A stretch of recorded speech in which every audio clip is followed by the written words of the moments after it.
My family seemed different to me. Probably not ideal, but definitely not the kind to implode over selfishness and treachery. My name is Emily, and the problem with foundation cracks is that they are first barely visible lines waiting for the correct pressure to split everything wide open. I am 34, a single mother of 2 children, Lily and Jake. Since their father left, life has not been simple, yet we have managed. Growing up, my brother Paul and I were close. When he married Vanessa 6 years ago, I imagined I would get a sister. Vanessa seemed to love family get-togethers. She was vivacious and confident. At first it was small things. Vanessa taking money from me when Paul wasn't looking or forgetting to bring dishes to potlucks while leaving with a plate of leftovers. Her veneer didn't really fit what lay under. I disregarded it. Everyone has imperfections, then? Then there came the favors. Vanessa loved to present them as mutual, in line with her conception of helping out as a form of bonding experience. Could you spend some time watching the children for several hours?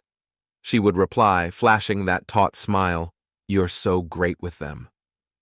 At first, it was good. I was not bothered. Still, it started to show a pattern. A kindness became an expectation, and the thanks she spoke vanished. This arrangement might have worked for her, but I was already overburdened. As a nurse, I typically works long shifts and battles to fit my erratic schedule with regard to daycare. But there I was, watching Vanessa's twins, Logan and Ava, every time she needed me. Paul was clueless, or maybe he just didn't want to see it. Vanessa started dropping hints about how family should always help family. I didn't realize it then, but those words were a leash, not a plea. Logan turned 4. She was laying terms. She was not seeking assistance. The turning moment occurred last summer.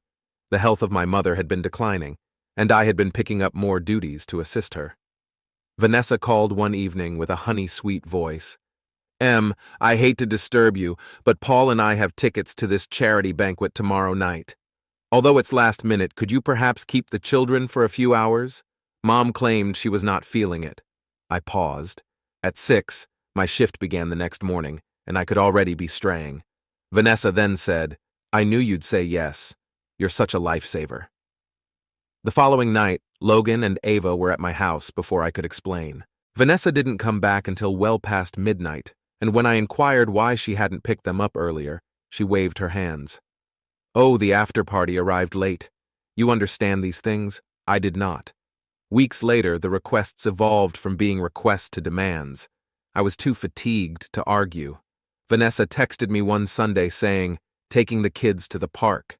Could you come see us there and bring them home later?" I skipped right immediately. I have a hair appointment. I was elbow-deep in activity in the hospital, but my phone chimed once more before I could formulate a courteous apology. "Hello? Are these showing up for you? I genuinely require your assistance." I burst out in a sour laugh. "Help!" he asked. For what she was asking, that's an interesting word. I turned off her texts for the rest of the day. The distance was more pronounced when Paul and Vanessa chose to remodel their kitchens. This turned into my issue somehow. Almost daily, they left Logan and Ava with me, stating they couldn't handle the contractors with kids underfoot. My objections went unheard, and when I eventually confronted Paul, he sighed like I was the irrational one. "It's just temporary," he said. "You deal well with children. Besides, you constantly tell me how much you value your time with them. Temporary."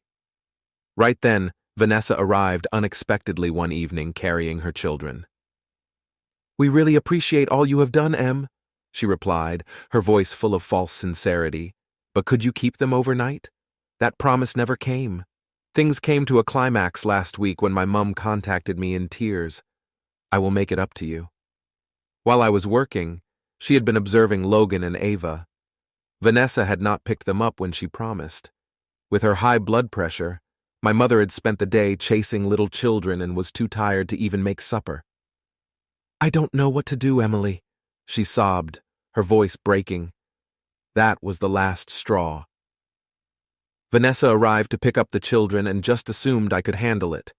Unfortunately, I am not as youthful as I once was. Mom and I couldn't handle it anymore, so I advised her she needed to find someone else to lean on. Vanessa waved me off, laughing a shrill, contemptuous sound. Don't be so dramatic, she said. You are a family. Families do this. I never argued about this. Not at that moment. But the resentment in my chest burned steadily and fiercely. Something was about to break, and this time, I would not be involved. That evening, I did not fall asleep. I could replay the chat with Vanessa like a broken record. Her comments were deliberate rather than merely contemptuous. She was acting just as advised. Family to her was a tool, not a relationship. She used it to free herself of guilt by loading her obligations onto others. By dawn, my resentment had solidified into determination. I was not going to let her continue to stroll all over our mother, or worse. That morning I called Paul. It was time to push back, even if it meant blowing the lid off years of pent-up family strife.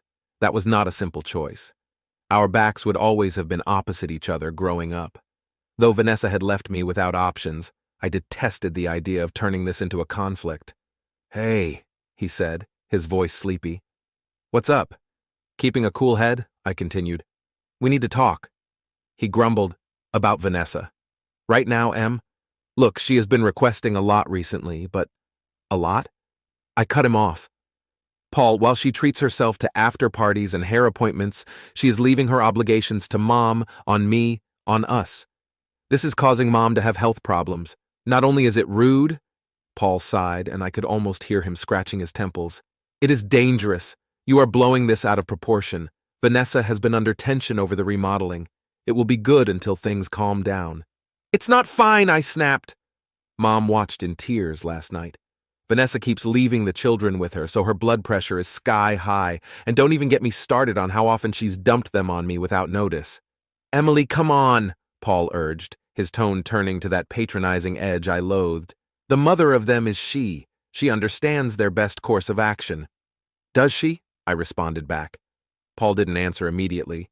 "From where I'm looking, it looks like she understands what's best for her, and that's making everyone else clean her mistakes." His voice was icy when he spoke at last. "Look, I'll chat with her, okay? You still have to relax, though. She's doing her best." "Your idea of her best is breaking Mom's health and running me ragged," I responded. "Paul, fix this. I reasoned that would be the end of it if you failed. Actually naive of me. Paul changed nothing. Rather, he must have raced straight to Vanessa, since by afternoon I was inundated with texts. How dare you try to turn Paul against me? Say it to my face if you have an issue. You are being petty, Em. This is family. Every communication set me off. But I forced myself to remain cool. Reacting in the heat of the moment would simply intensify things. Rather, I checked on Mom via phone. She sounded better, tired but relieved to hear my voice. She added gently, "Emily, I don't want this to turn into a big fight." "It's already a fight, Mom," I answered. "You know Vanessa means well," she continued, but her voice lacked conviction. "No, she doesn't," I answered. "I'm just trying to make sure you don't get caught in the crossfire. She is making use of you, and if you continue to let her, things will only get worse." Mom grumbled, but she refrained from arguing.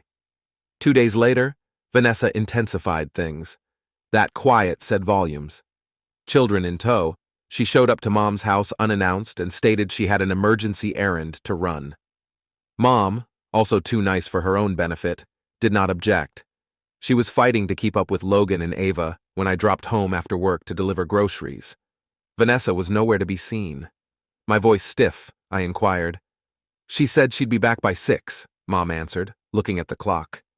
It was practically 7. That was it. I got my phone and called Vanessa. Her voice was laid back as she responded on the 3rd ring. "Hey, Em, what's happening? Where are you?" I insisted. "Oh, just running some errands," she answered, as though it were the most natural thing in the world. "Why?" Vanessa laughed a little since Mom was here with the children and you were nearly an hour late. "Rest. I'm en route. You are always quite theatrical." I tightened my teeth. "Vanessa, this is not dramatic. It's careless. You can't just keep throwing your kids on Mom whenever you feel like it."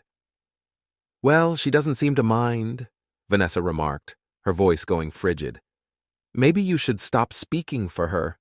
I hung up before I said anything I couldn't undo. Vanessa finally walked up, all smiles and apologies.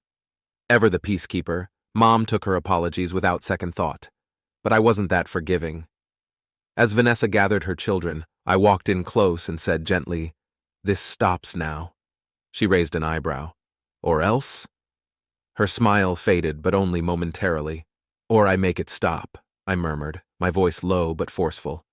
I locked eyes with her and whispered, "You wouldn't dare. Try me." She went without further word, but I could feel the tension boiling between us. This was not over, not even very likely. For days following that last fight, Vanessa's arrogant smile tormented me. I understood she would not stop. People who like her never do unless they are compelled to deal with actual repercussions. And if Paul wasn't going to take action, I had to. The first hit came Friday. Mom called, her voice quivering mid-shift. Mom added, her words flowing out, Vanessa had dropped Logan and Ava off once more without notice. "She just left them here," Mom said. "Said she would be back in a few hours and had to handle something urgent." "Emily, that was 3 hours ago. I could feel my blood heating." "Where's Paul? He is working here." "Typical." "I'm coming over," I said, hanging back before Mom could object. By the time I got here, Logan was climbing on the furniture while Ava sobbed about something neither Mom nor I could understand. Mom had pale hands pressed to her chest. Before I had seen that look. The early warning signals of her blood pressure rising. "Mom, sit down," I ordered firmly. She said, No, I'll handle this. They are just young people. It is not their fault." I rounded on her. "It's not yours either, but it's not theirs either." She didn't answer. She simply slumped into the couch with a tired groan. "Vanessa and Paul are treating you like free daycare, and it will kill you." I shouted at Logan to get Ava seated and snatched her into my arms. 2 hours later, Vanessa showed up, and I was sitting at the door ready to unload. "You're unbelievable," I exclaimed the instant she walked in, her face twisted into a scowl. "What current difficulty do you have?" Just barely restraining my wrath, I added, "My concern is that you keep dumping your kids on Mom when you know she's not well. Does this even concern you, what this is doing to her?" Vanessa let her eyes roll back. "Oh, kindly. She enjoys hanging around with them." I shot back, "She's been to the doctor twice this month because of her blood pressure. You are the only one exaggerating about this." Vanessa opened her lips to protest, but I stopped her. "This is the last time you pull this," I said, advancing forward. "She's okay?" Her eyes widened, and for a few seconds I saw actual terror if you attempt it again. "She is contacting the cops." She laughed then, with a brittle sound. "You're bluffing." "Am I?" She didn't respond. I responded instead.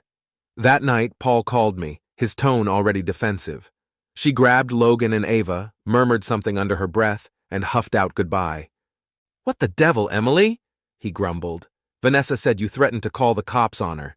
"Damn right I did," I muttered. "Why are you creating such a significant event? She's just having a difficult period." "A rough patch?" I caught myself snapping. "Paul, she is literally sick, as Mom is her crutch. How many times do I have to mention this before you start to pay attention?" Paul hesitated, then let out a sigh. "Look, I'll speak with her right now. Just avoid escalating this anymore." "Talk to her all you want," I advised, "but I won't hesitate to follow through if she shows up at Mom's house once more without clearing it first." The next week went without incident. I let myself imagine, though momentarily, that my warning had worked. But Vanessa was hardly anything if not daring. After work on Thursday, I swung by Mom's house to check in. My stomach fell the instant Logan's sneakers caught my eye by the entrance. Mom smiled apologetically. "Vanessa said it was an emergency," she added. "Of course she did," I said, my resentment seething once more.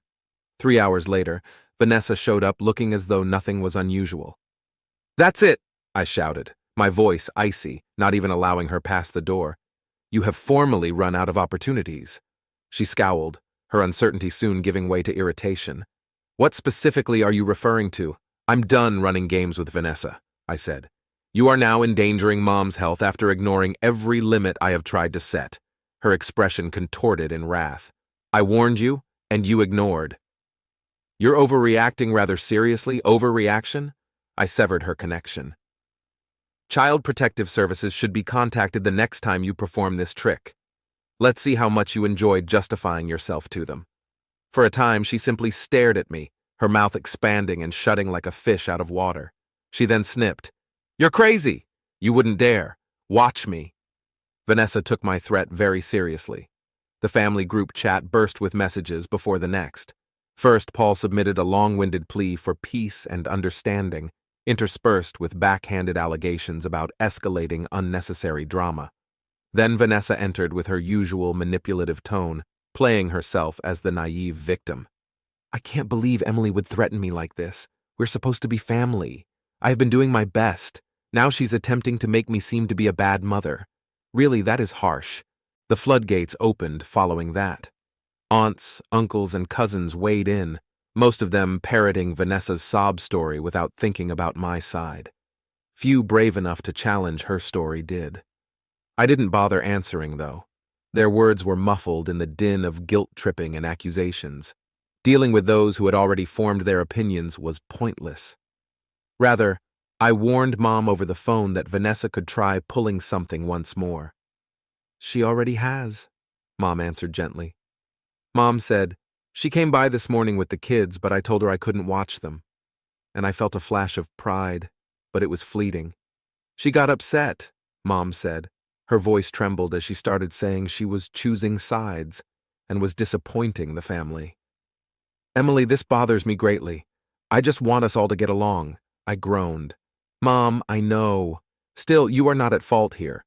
Vanessa is controlling you. It has to stop." That afternoon, Vanessa moved once more. I received a call from an unidentified number while at work. My stomach fell as I responded to a woman's voice on the other end identifying herself as a social worker from Child Protective Services. "We received a report of child neglect involving your children, Jake and Lily," she said. "Excuse me?" The social worker clarified that an unidentified caller had complained about me leaving my children unsupervised and disregarding their fundamental needs. The words eluded me even now. Figuring out who was behind this did not call for genius. I battled to keep my voice steady. "A mistake has occurred here. I have never left my well-cared-for children alone. You are welcome to come see for yourself." The woman spoke in a calm, almost empathetic manner. "Although Miss Reynolds understands this is disturbing, we have to follow up on every incident. Would a home visit make tomorrow afternoon work?" I nodded, but my head was whirling. I shook with a mixture of wrath and fear in my office after hanging up. That evening I called Paul. Vanessa had crossed a line I never would have dreamed she would be brave enough to approach. On the second ring, he responded with a hesitant voice. "Emily, if this relates to... Did Vanessa contact CPS on me?" I cut him off. A long silence followed before he spoke. I don't know what you're talking about. Don't lie to me, Paul," I said quickly. "Who else could do something like this?" He let out a big yawn. Vanessa might have mentioned reporting, but I felt like the floor had collapsed under me. "She what? Emily, cool off. She was simply attempting to destroy my life, damage my reputation." With every word, my voice got higher. "Paul, do you know what you are defending here? She turned CPS into a weapon directed against me, against both your niece and nephew. She was annoyed," he yelled in response. "She was terrified because she felt as though you were attacking her. Again, incredulous. You have it as your justification?" She fretted, and then chose to accuse me of negligence. Paul answered nothing, and the stillness further stoked my wrath. "You have always made apologies for her, but this is unacceptable. Either you do the right thing or stand by her and see her destroy every bridge in this family. But don't expect me to sit back and take this." The CPS visit the next day went as smoothly as it could have. The social worker questioned me, looked over my house, and chatted with Jake and Lily for a short period of time.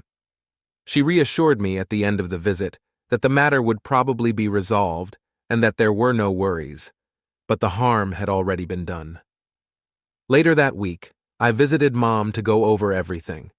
Vanessa had tried to weaponize my love for my children, and I was about to let her go away with it. As I related the CPS visit and Paul's half-hearted defense of Vanessa, I could see the anguish in her eyes.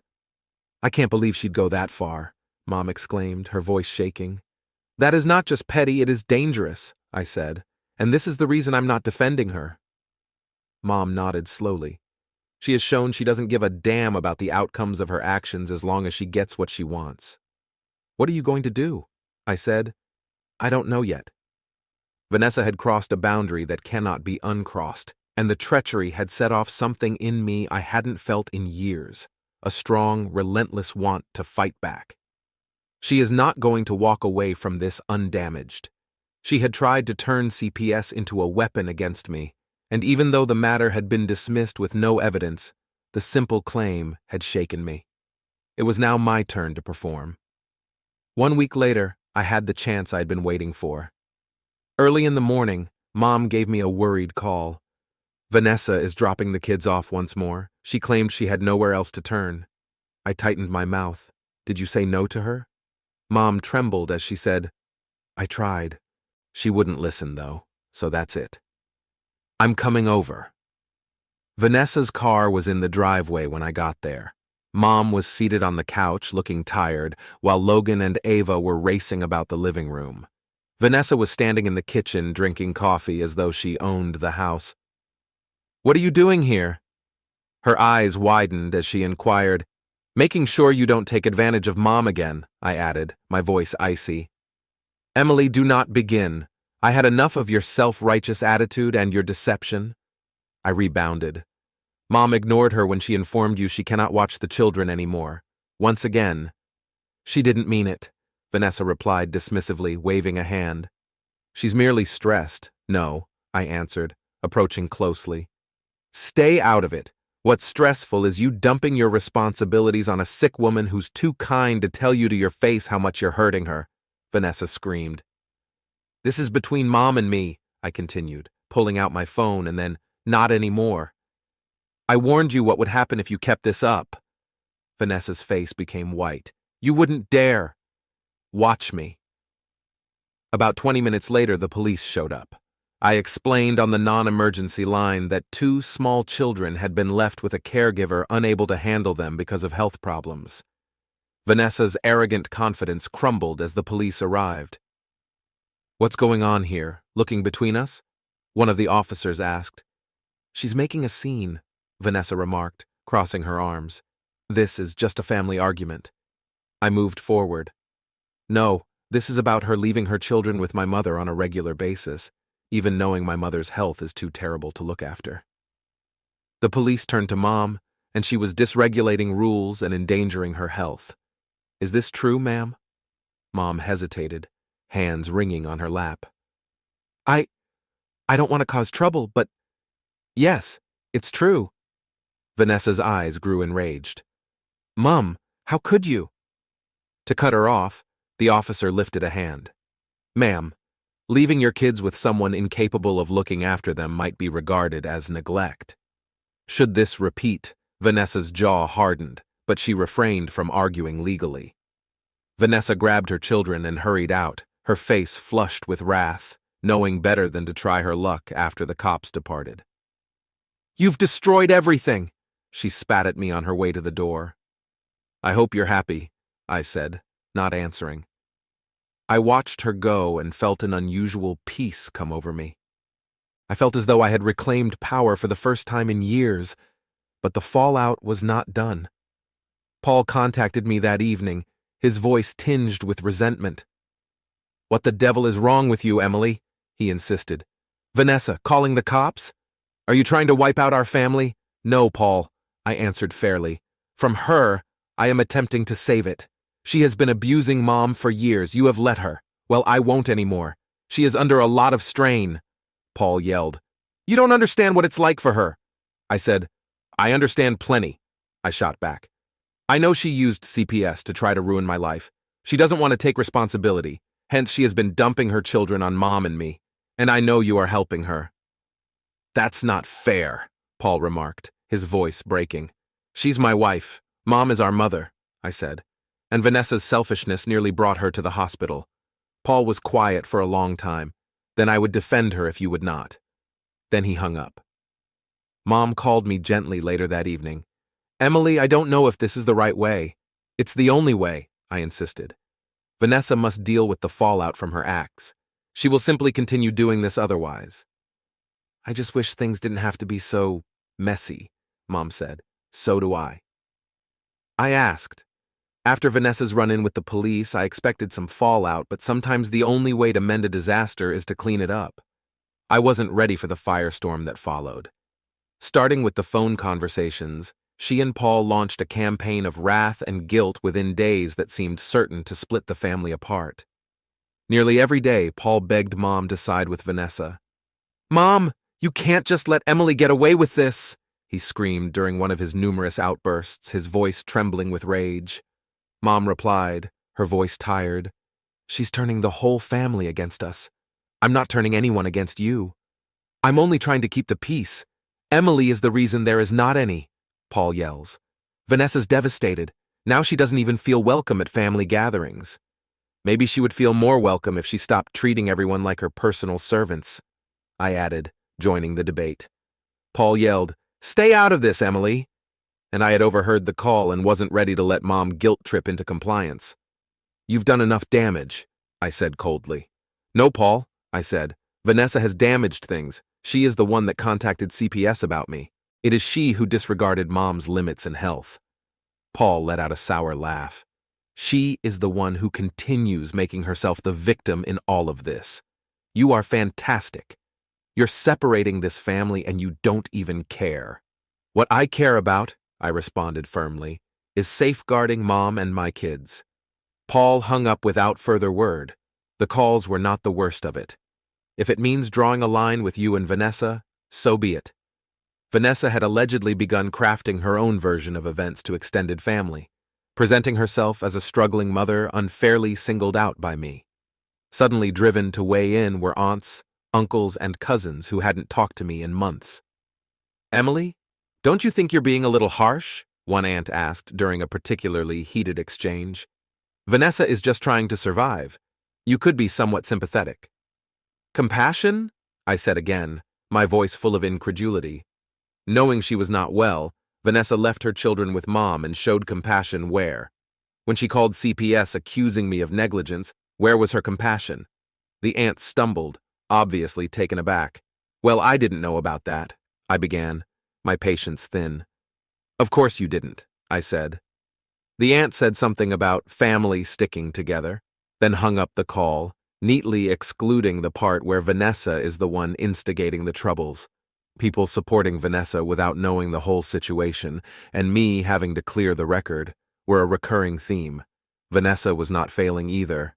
It was taxing. "She's so angry," Mom told me after one such visit. She started showing up at Mom's house unannounced, claiming she only wanted to talk things through.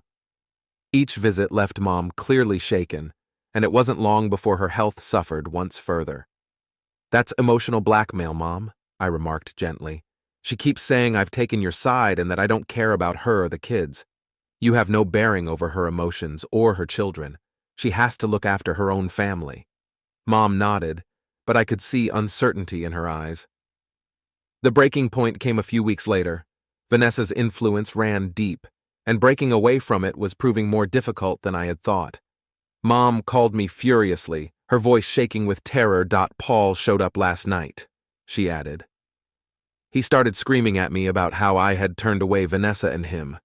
He was inebriated.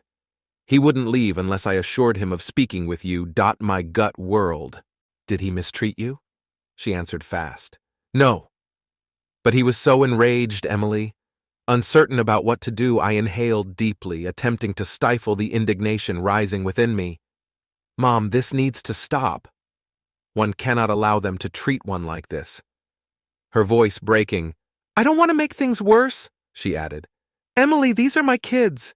We should once more be a family." "I know," I remarked gently. "But right now, Paul and Vanessa are not acting like family members. Their behavior is that of bullies, and you have to stand up to a bully if you want to stop them." That evening, I gave Paul a call. His tone already defensive, he responded on the first ring. He snipped. "What do you want?" I said decisively. "I want you to leave Mom alone. She has done nothing except try to help you. You have responded with guilt trips and manipulation. It pauses at that moment. You don't get to tell me what to do, Paul shouted, his voice getting higher. From the beginning, you have been poisoning Mom against us. It is you who is divorcing this family. With a firm voice. No, Paul, I answered. Vanessa and you are doing that all on your own. And if you continue bringing Mom into your problem, I will make sure the rest of the family is aware of exactly what has been happening. Paul responded, his voice frigid. That sounds like a threat. It is a promise, I said. You will back off if you do not want me to follow through. He hung around without saying anything. The increasingly unstable behavior of Paul and Vanessa drives Emily to act desperately to save her family. The family's foundation's fissures risk breaking entirely as tensions rise. Following my talk with Paul, I experienced an unusual mix of hope and anxiety. I had stayed my ground, but I knew Paul and Vanessa would not back down readily. They were natural in converting any obstacle into a personal mission. I never imagined how their desperation would highlight the flaws in their own marriage and finally cause everything to fall apart. Mom called me once more a few days later, her voice tired. Emily, I am unable to do this anymore. Vanessa arrived this morning screaming about how I had neglected her and the children. I was choosing sides, she continued. Closing my eyes, my irritation grew. What did you say? I warned her my health would not allow me to watch anymore. She just would not pay attention. Mom slowed down. She said she would be back by 6 and left the children anyhow. I could feel my blood boiling. Mom, this needs to end. Her bulldozing you like this cannot be allowed. Her voice quivering. I don't know what to do, she said. You have nothing to do, I insisted forcefully. I will take care of it. Logan and Ava were playing in the living room when I got to Mom's house that afternoon, totally unaware of the turmoil their mother had created. Mom looked pale and exhausted as she settled on the couch. I dropped down next to her and softly grabbed her hand. I said quietly, I'm sorry you're going through this, but you have done more than plenty. I should get involved at this point. Tears filling her eyes, she nodded softly. Emily, do what you have to do. I got Vanessa on that evening. Her tone harsh as she responded on the first ring. What do you now wish for? You have to pick up your children. Now, I said, my voice cool but strong. She said, I told Mom I'd be back at 6, snapping. She's not seeing them anymore, I said. I will not let you endanger her health. Vanessa snapped. You don't get to make that decision. This is between her and me. It stopped being just between you and her the moment you ignored her limits and endangered her health, I added. I will phone CPS and report you for abandonment if you fail to pick up your children within the hour. And this time I will not be blustering. On the other side of the line there was extended quiet. At last, Vanessa murmured, Fine, then hung up. I met Vanessa at the door when she got here. She pointed at me, her face a mix of embarrassment and wrath. She replied, You're unbelievable, snatching Logan and Ava by the hands. No, Vanessa, I answered, my voice firm. I'm simply done allowing you to treat this family as your personal safety net. It's time for you to start living for yourself. She paid no response. She turned instead and rushed off, dragging the children with her. Though Paul had one last card to use, I assumed it might be the end of it. He arrived at my place uninvited and obviously furious the following day. He exclaimed, You've pushed her too far. The instant I opened the door, I objected, saying she pushed herself too far. And you allowed her? This isn't all on her, he said quickly. From the beginning, you have been stirring the pot. No, Paul, I responded, approaching closely. Mom and my children have been shielded from the mess you two generated. Vanessa's selfishness has been allowed for years. Now it catches up with you. He turned aside, his jaw tight. You have no idea what it is like. She is under a great deal of pressure. So am I said. Mom is exactly like this. We do not, however, use that as justification for mistreating the individuals we profess to love. You have to start owning it instead of continuing to point fingers at everyone else. Paul did not reply. Rather, he spun and left, slamming the door behind him. The damage peaked during the next few weeks. Saying she felt betrayed, Vanessa stopped talking to Mom totally. Paul tried to keep the peace, but even he seemed to understand the harm was permanent. Already tense, their marriage started to fall apart under the weight of their mutual contempt. Mom started to heal for her part. Her health much improved without the continual tension of watching over and negotiating family strife. Focusing first on her own well-being for the first time in years, she began spending more time with me and the children. For me, the aftermath produced an unusual sensation of calm. I would have made peace with it even if my relationship with Paul and Vanessa most certainly never would heal. Some conflicts have just lessons instead of winners. Months later, I found out from the grapevine that Vanessa and Paul had split apart. While Paul stayed in the house working additional hours to pay the bills, she moved back in with her parents. Though one they had forced on themselves, the result was tragic. Mom still talks about them periodically, her voice tinted with grief. One evening, her distant expression reflected her longing for things to have gone differently. "So do I said, admitting. Sometimes, though, breaking a system entirely is the only way to mend it. Mom nodded slowly, a little smile pulling at her mouth. "Emily, you have always been the strong one." I gave her a squeeze of the hand. "Only because of you teaching me how." And with that, we headed forth, more powerfully than ever united.